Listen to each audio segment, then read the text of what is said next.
So I want to talk to you guys about how political cults make idols out of people. And they make idols out of the most wicked people, the most evil type of people. They will make idols of those figures. Oh, they were heroes. Oh, they fought for our independence. Oh, he is a symbol of our independent nation, etc., whatever. And the guy could be a mass murderer, a rapist, a child molester, or a cannibal. And these followers, these adulators of this person will sit there and defend him, or they will say, oh yeah, he did those evil things, or he did say those evil things, but he is merely an icon for us. He is an icon. That's all he is to us. We don't condone his evils. We don't promote it or support it or whatever. We just say that this person is a symbol of what we believe in, blah, blah, blah, blah, blah. Now, I was first introduced to this type of sophistry years ago. I believe this was back in 2018.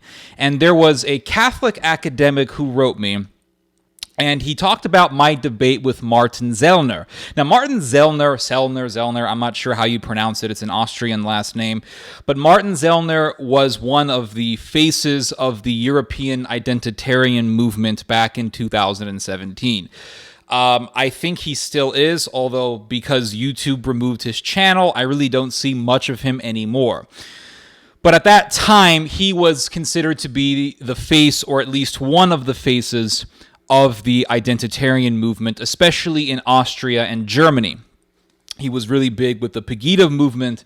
He was big with the identitarian movement, basically a movement of people that said we don't like immigration from non-European countries, etc. Or non-Germanic countries or whatever. So I debated him, and I confronted Sellner on his paganism, because Sellner claims that he is a traditional Catholic, and I believe him, right? He says that he goes to church, and I believe him. I mean, he's Austrian. Austrians are traditionally Catholic people. He did have a sort of trad vibe to him when he talked. His sort of rhetoric, the way he spoke about religion, he did definitely have the trappings of a trad Catholic. But at the same time, he had a very insidious form of traditionalism, which will say things like, yes, we love the church, but at the same time, we respect the church as a European institution, or as an institution that greatly represents European culture. And so we will connect Christianity with paganism. This has been a big problem in Europe for millennia, actually, because you can go all the way back to ancient times, and deep into the history of the church, and you will find Christians trying to sort of mix Christianity with pagan practices. You can go back to the Middle Ages, and you will see a similar thing with the Cathars and the Albigensians. This has been a big problem in Christianity for a long time. Sellner basically is perpetuating this ideology. And so he says, yes, we have Christianity. Christianity is a part of Europe, but at the same time, we have to also include paganism, because that is also European. So we have to include Odin and Thor's hammer and Freya, Wotan, and all the rest of the dysfunctional deities of pre-Christian Europe. And this Catholic academic wrote me, and he said that, I think that you were very uncharitable with Mr. Sellner. I said, well, how was I uncharitable with him? I mean, I even gave him the last word in the debate. And he said that I was wrong to attack Sellner on his belief in connecting Christianity with reverence with the pagan idea of reverence for the dead.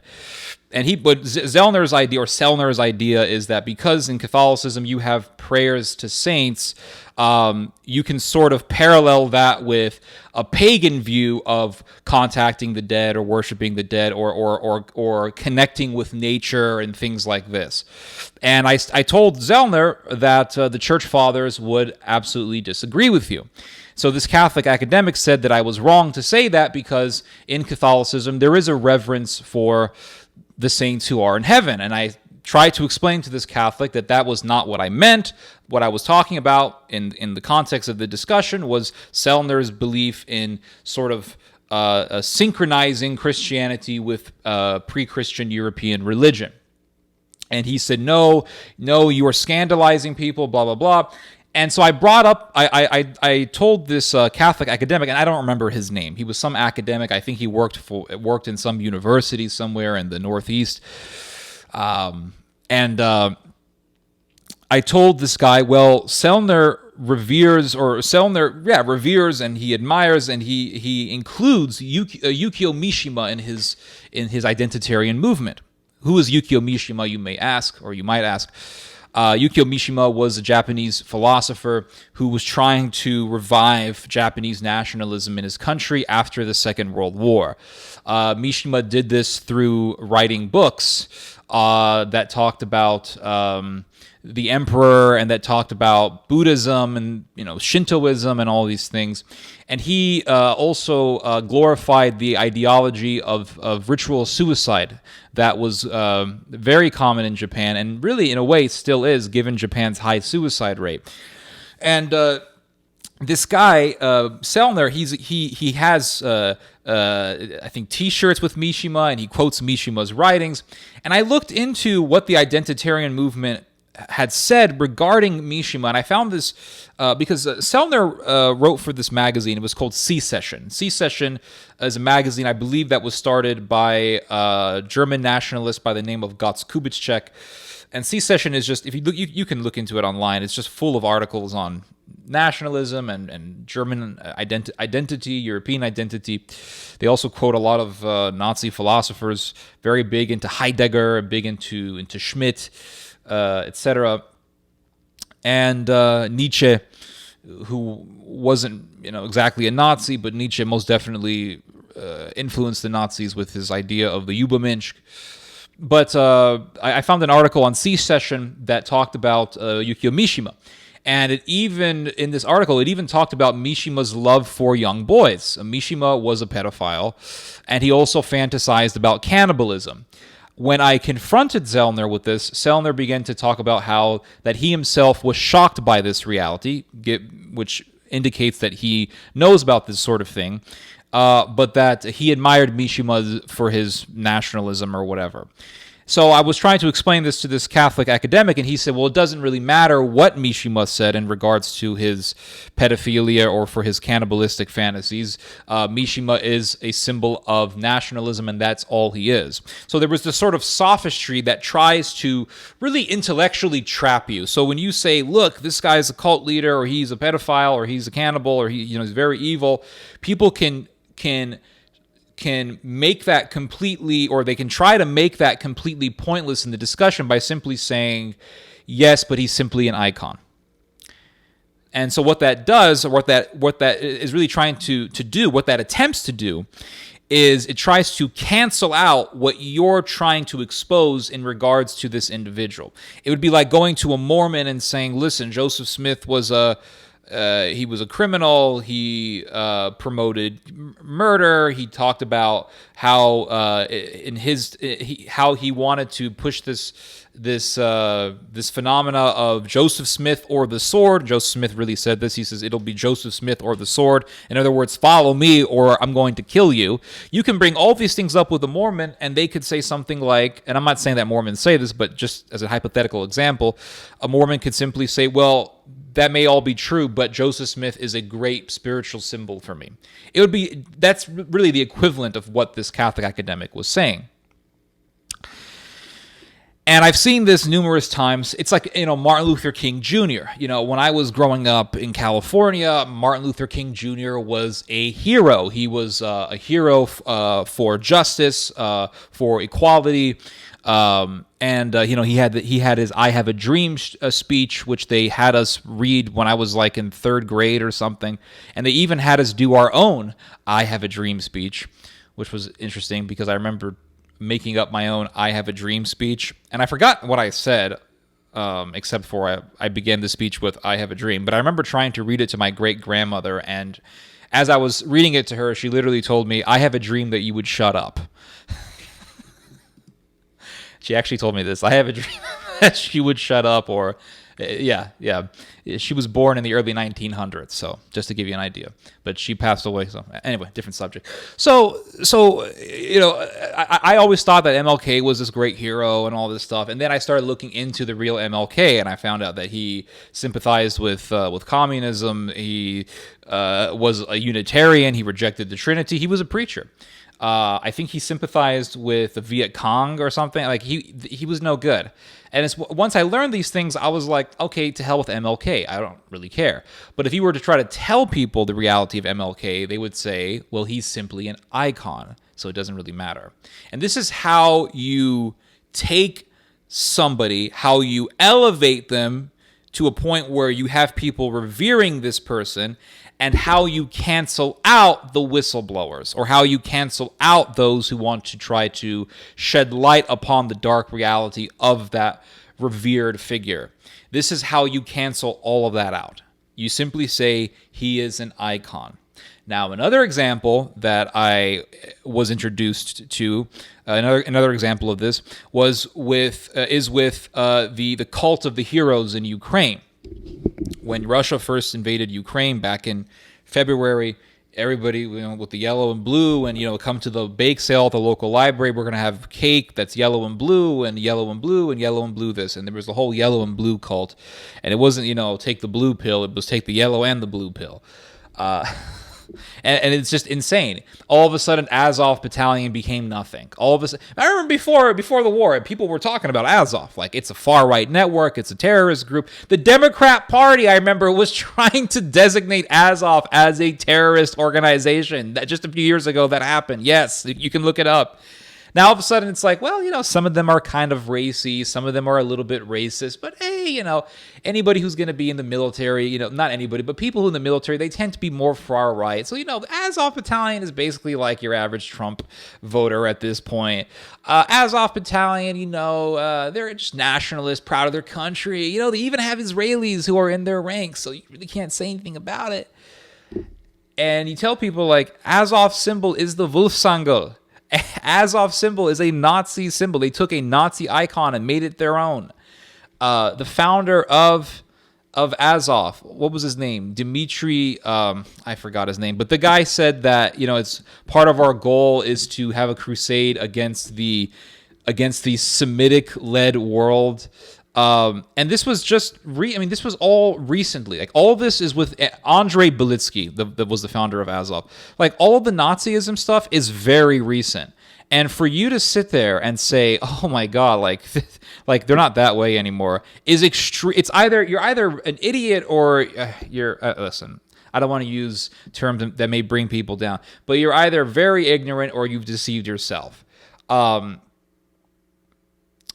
It's like, oh yeah, they were Nazis, and then now they're not anymore. This is like saying, oh yeah, the KKK, they were racist, but they've kind of cleaned their image up, so they're not bad. I guess a group is racist only when they're no longer advantageous, and a group all of a sudden is not racist anymore when they're advantageous for you. And I guess Azov is advantageous for NATO because they're a part of the Ukrainian military. They helped defeat the Russian autonomists in Mariupol back in 2014. Like, we need them. Now it's like they're not so bad. And I remember debating with a Ukrainian guy not years ago. What is wrong with my memory?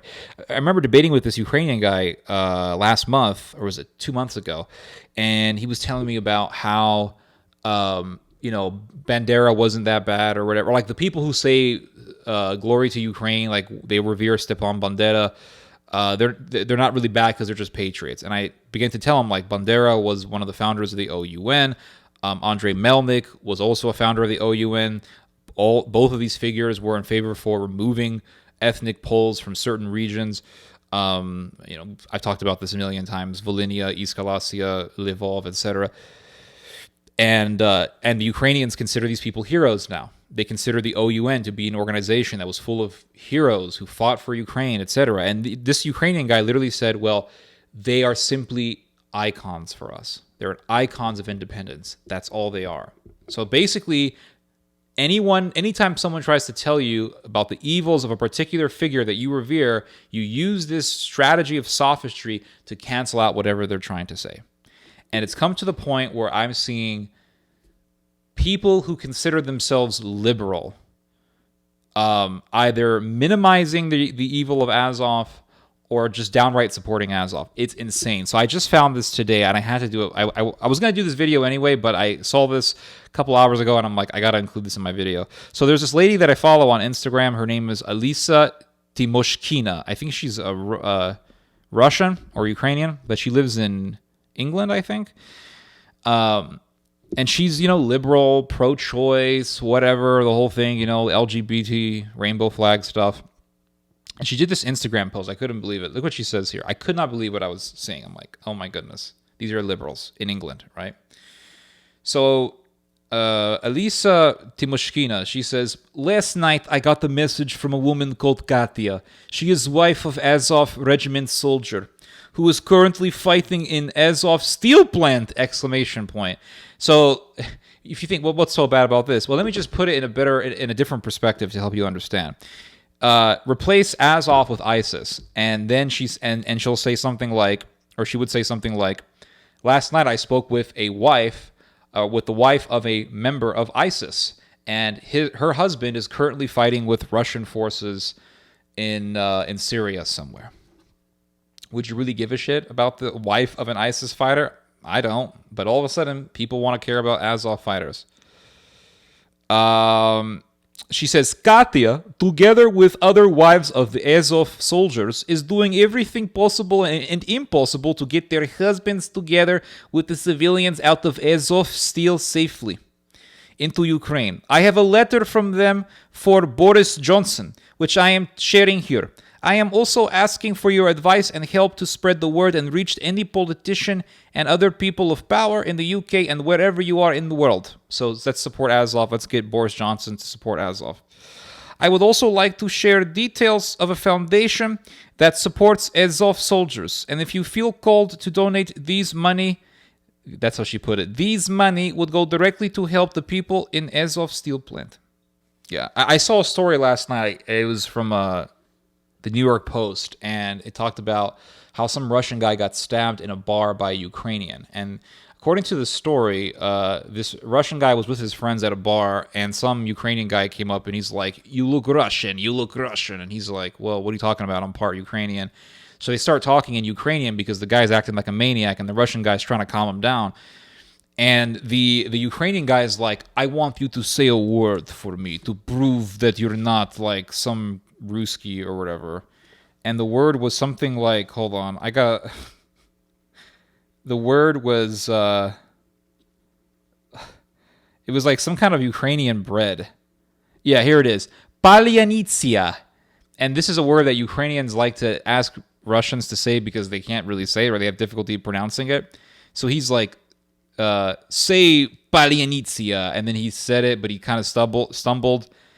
And the Ukrainian guy eventually just stabbed this dude, I think with a broken beer bottle.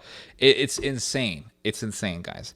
And I saw this crowd of Ukrainians in New York City a few days ago saying, Azov, Azov. Azov, Azov, Azov, Azov, Azov, Azov.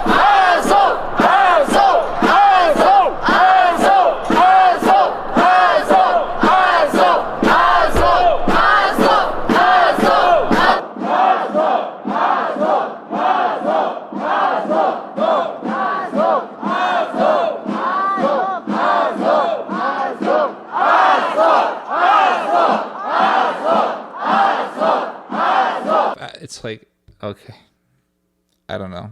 It's crazy.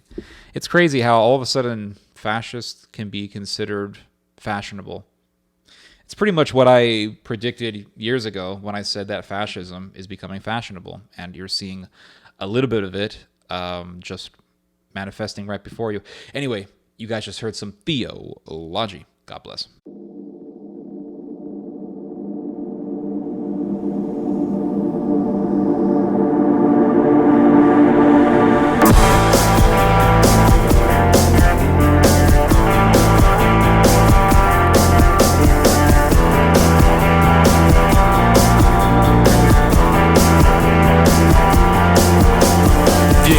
Zetlałe, wyschnięte w pył.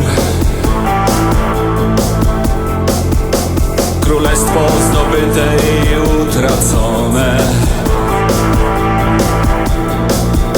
refleksy pełnych chwały dni.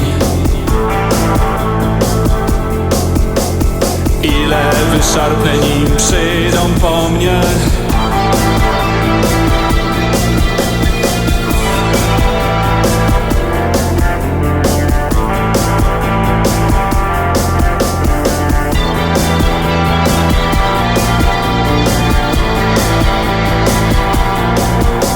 Blednący dawnych zwycięstw cień, gasnące odgłosy triumfalnych dzwonów, rozbite puchary, zastygła krew. Uzurpatorzy stoją u tronu,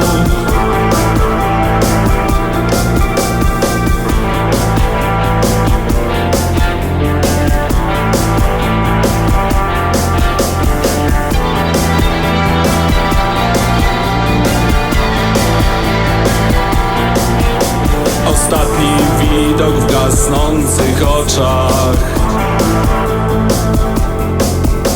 ostatnie skinienie ścinanej głowy.